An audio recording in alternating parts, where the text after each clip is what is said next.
This offer is yet to be interrogated by a panel of experts, finance workstream experts that we will set up that will involve National Treasury, Eskom, the IDC and other suitably qualified professionals to advise South Africa in negotiations, which are expected to take about 6 months. Economists say the 130 billion rand pledge has the potential to unlock billions more in investment. Civil bodies, however, remain cautious. This is going to be finance, so it means we have to pay it back and there will be interest. And if we have to do that, and if we can't pay it back, then it will be backed by government guarantees.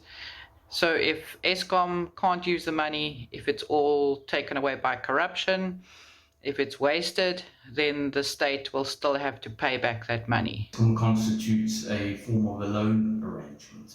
This loan arrangement, although the country saw this coming, as there is a legacy of zero planning from Eskom's side, certainly comes at a lower interest rate. However, due to the lack of transparency when it comes to loans of these nature, Eskom's debt currently stands at 402 billion rand.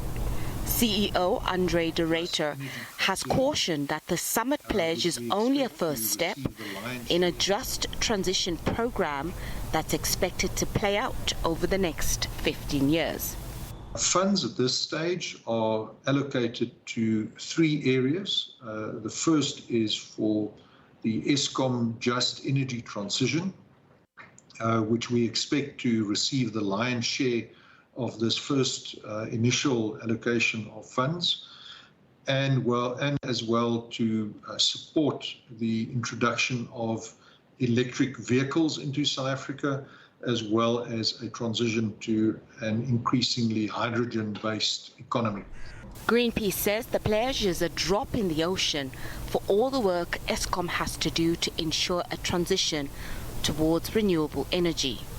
We don't believe that the 131 billion would aid in South Africa's entire decarbonization and just transition, but it's definitely a good start for the work that needs to be done in this area.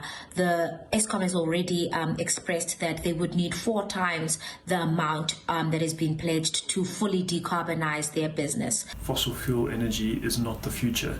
Despite what some of our ministers might be saying, we think that renewable energy is not only more affordable, which it's proven to be, but also that the science of climate change is clear.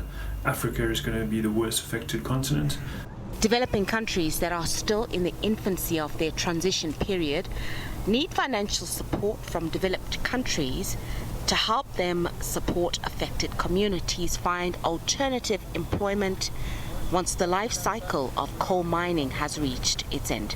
While a more detailed breakdown of the 130 billion rand funding is expected to be given by the finance minister, the Department of Environment has been at pains to explain that the offer for funding is not to move away from coal, but rather to support the country's just transition, to develop new job-creating sectors such as electric vehicles and green hydrogen. Nozintombi Mia, SABC News.